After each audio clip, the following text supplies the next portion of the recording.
रामायण कथा। जानकी राक्षसी के घेरे में। राक्षस राज रावण के चले जाने के बाद भयानक रूप वाली राक्षसनियों ने सीता को घेर लिया और उन्हें अनेक प्रकार से डराने धमकाने लगी। वे सीता की बुरी भला बोलते हुए वो लोग कहने लगी, हे मूर्ख, अभागिन, हे नीच नारी, तीनों लोकों और 14 भुवनों को अपने पराक्रम से पराजित करने वाले परम तेजस्वी राक्षस राज की सया प्रत्येक को नहीं मिलती। यह तो तुम्हारा परम सौभाग्य है कि स्वयं लंकापति तुम्हें अपने अंकास्यायनी बनाना चाहते हैं।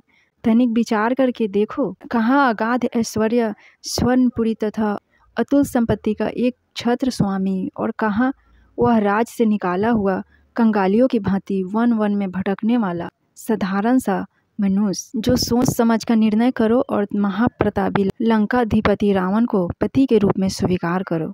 उसकी अर्धांगिनी बनने में ही तुम्हारा कल्याण है, अन्यथा राम के वियोग में तरप तरप कर मरोगी या राक्षस राज के हाथों मारी जाओगी। तुम्हारा यह कोमल शरीर इस प्रकार नष्ट होने के लिए नहीं है। महाराज रावण के साथ भवन में जाकर रमन करो।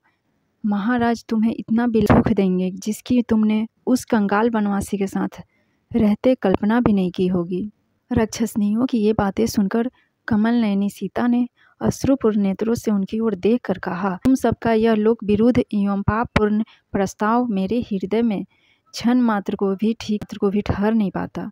एक मानव कन्या किसी राक्षस की भार्या नहीं हो सकती। तुम सब लोग भले ही मुझे खा जाओ, किंतु मैं तुम्हारी बात नहीं मान सकती। मेरे पति दीन में अथवा राज्य, वे ही मेरे स्वामी हैं और मैं सदा उन्हीं के अनुरक्त हूँ तथा आगे भी रहूँगी। और दमयंती नल में अनुराग रखती है, वैसे ही मैं भी अपने पति इच्छा कुशवंशी शिरोमणि श्री राम में अनुरक्त रहती हूँ।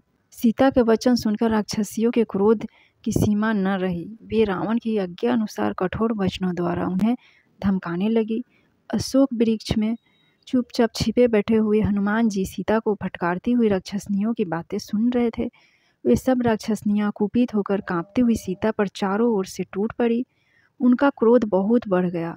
राक्षसनियों के बारंबार धमकाने पर स्वर्ग सुंदरी कल्याणी सीता अपने आंसू पोंछती हुई उसी अशोक वृक्ष के नीचे चली आई जिस पर हनुमान जी छिपे बैठे थे। शोक सागर में डूबी हुई विशाल लोचना वैदेही वहां चुपचाप बैठ गई। वे अत्यंत दीन व दुर्बल हो गई थी तथा उनके वस्त्र मलिन हो चुके थे। विकराल राक्षसियां फिर उन्हें घेर कर तरह तरह से धमकाने लगी। विकराल रूप वाली राक्षसियों के द्वारा इस प्रकार से धमकाए जाने पर देवकन्या के समान सुंदरी सीता धैर्य छोड़कर रोने लगी। विलाप करते हुए वे कहने लगी, हे भगवान, अब यह विपत्ति नहीं सही जाती। प्रभु, मुझे इस विपत्ति से छुटकारा दिलाओ या मुझे इस पृथ्वी से उठा लो। बड़े लोगों ने सच कहा है कि समय से पहले मृत्यु भी नहीं आती।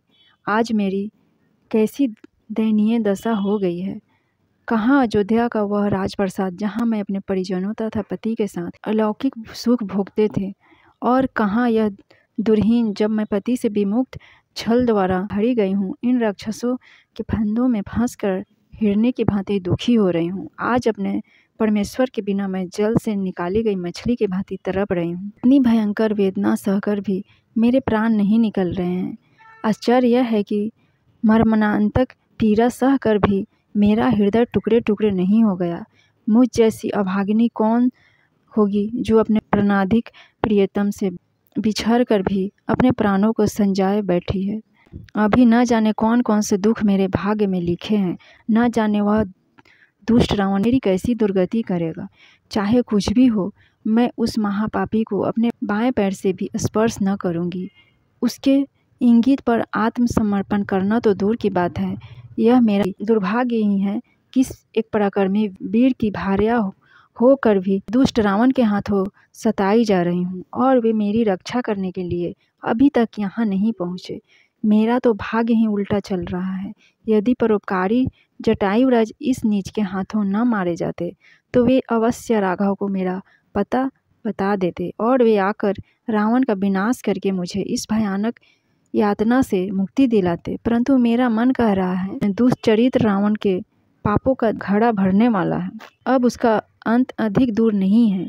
वह अवश्य ही मेरे पति के हाथों मारा जाएगा। उनके तीक्ष्ण बाण लंका को लंपट राक्षसों के आधिपत्य से मुक्त करके अवश्य मेरा उद्धार करेंगे। किंतु उनकी प्रतीक्षा करते करते मुझे इतने दिन हो गए और वे अभी तक नहीं आए। कहीं ऐसा तो नहीं है कि उन्होंने मुझे मरा हुआ समझ लिया हो और इसलिए अब वे मेरी खोज खबर नहीं रख रहे हों। यह भी हो सकता है कि दुष्ट मायावी रावण ने जिस प्रकार छल से मेरा हरण किया, उसी प्रकार उसने छल से उन दोनों भाइयों का वध कर डाला हो। उस दुष्ट के लिए कोई भी नीच कार्य आकर्णीय नहीं है। दोनों दशाओं में मेरे जीवित रहने का प्रयोजन नहीं है। यदि उन्होंने मुझे मारा हुआ समझ लिया है या इस दुष्ट ने उन दोनों का वध कर दिया है, तो भी मेरा और उनका मिलन असंभव हो गया है। जब मैं अपने परमेश्वर से नहीं मिल सकती तो मेरा जीवित रहना व्यर्थ है। मैं अभी इसी समय अपने प्राणों का उत्सर्ग करूंगी। सीता के इन निराश भरे वचनों को सुनकर पवन पुत्र हनुमान अपने मन में विचार करने लगे कि अब इस बात से मुझे संदेह नहीं है कि यही जानकी नंदिनी सीता है, जो अपने पति के वियोग में व्याकुल हो रही है। यही वह समय है जब इन्हें धैर्य की सबसे अधिक आवश्यकता है। फ्रेंड्स, आगे की कहानी मैं दूसरे वीडियो में लेकर आऊँगी। मेरे वीडियो को लाइक शेयर एंड सब्सक्राइब